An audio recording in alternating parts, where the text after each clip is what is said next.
Hello, good people. Um, I am continuing to come out of my fast period.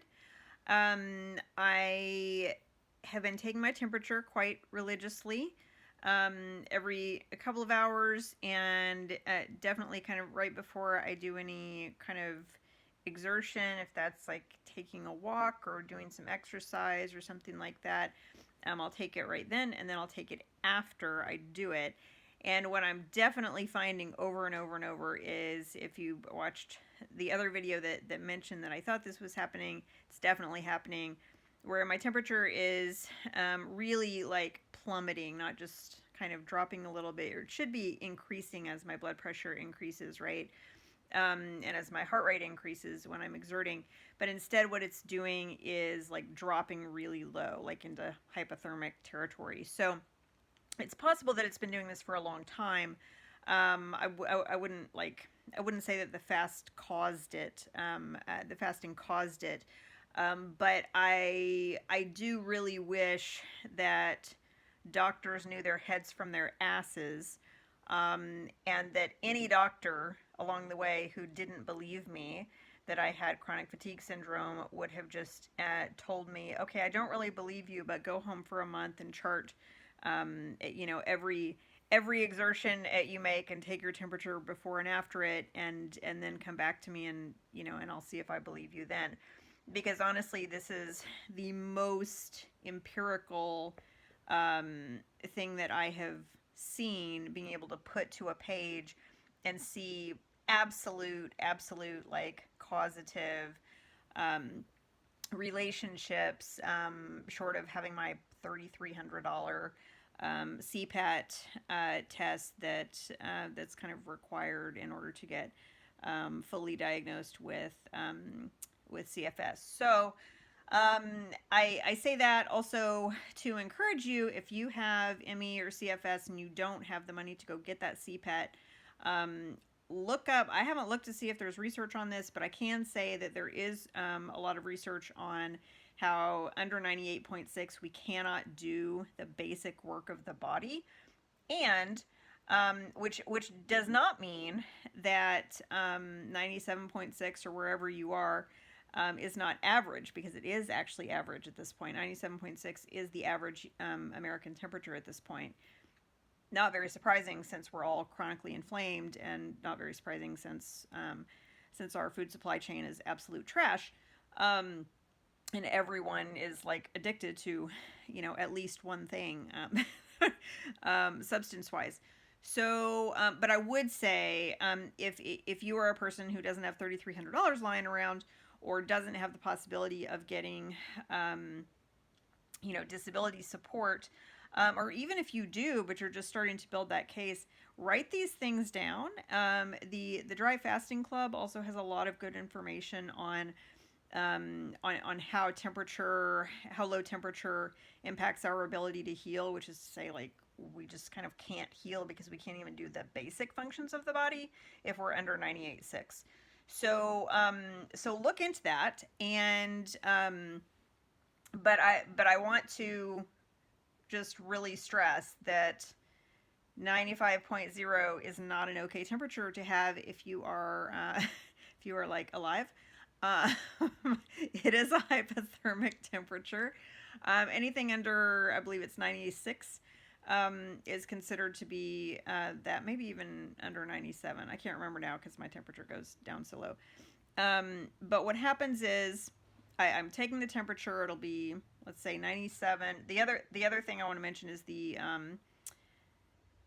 I have gotten my temperature to kind of claw its way back up. I even got into the low 98s the past few days. I did that by eating protein. So for me, that's a good thing to know, that if I need to get that back up, that I can do that with protein, and that if I'm not up to that temperature, that for me at this stage at least, that is an indicator that I don't have enough protein in my body for what my body needs to like try to get done. So so what I did today, I actually had energy twice today to do some exercise, and I actually did it pretty intensively relative to how I usually do it. I was able to do 2 videos that totaled, what was it? I think 20 minutes, and then I did another one later for 15 minutes. But it was hard. It was hard work. I was doing both aerobic and weights at the same time, and very intentional and very, pushing myself within what I know are safe limits for me.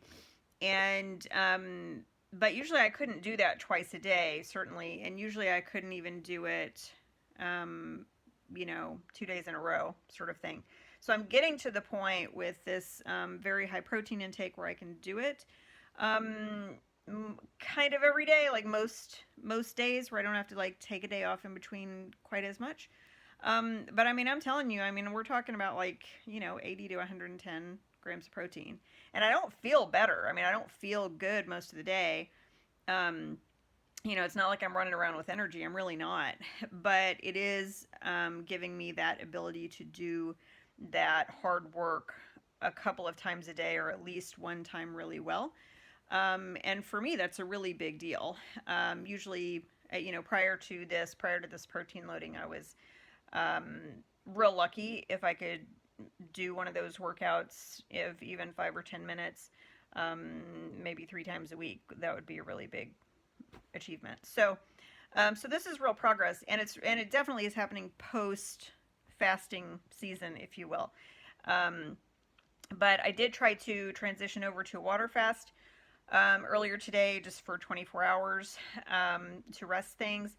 I didn't want to do a dry fast for even 24 hours because my digestion was still a little bit sluggish from a week ago when I finished dry fasting. So I thought, well, don't you want to have water in the system if the body is sluggish. So I did that, but my body could not. Once I saw how far down my temperature went after a little bit of exertion this evening, after I had been in bed resting for like 6 hours, ridiculous, then I knew, okay, you need to have some heavy protein and you need to break the fast. And so I did that. I actually had 2 clean beef jerkies, which I haven't had in a while, and something else. Oh, and some yogurt. My stomach was just really not doing very well. I was like not sure what it should be doing. So I had some yogurt. I haven't had some yogurt really all week, and I mostly haven't needed to, but I've been trying to kind of wean myself off it a bit because it does have a lot of carbohydrate in it. But my body really needed that right then, and that calmed my stomach down well. So those are the 2 things that I would share with you if you are in CFS territory, if you think you might be. If you are chronically fatigued with a small c and a small f, I would really, really encourage you, take those temperatures and do it like you mean it. Do it like your life depends on it, because it might. And get those written down. Find yourself a good Lyme literate doctor or chronic fatigue syndrome doctor. And, enough with these nonsense doctors. Like, get somebody who can help you. And if I can be of help on that, let me know.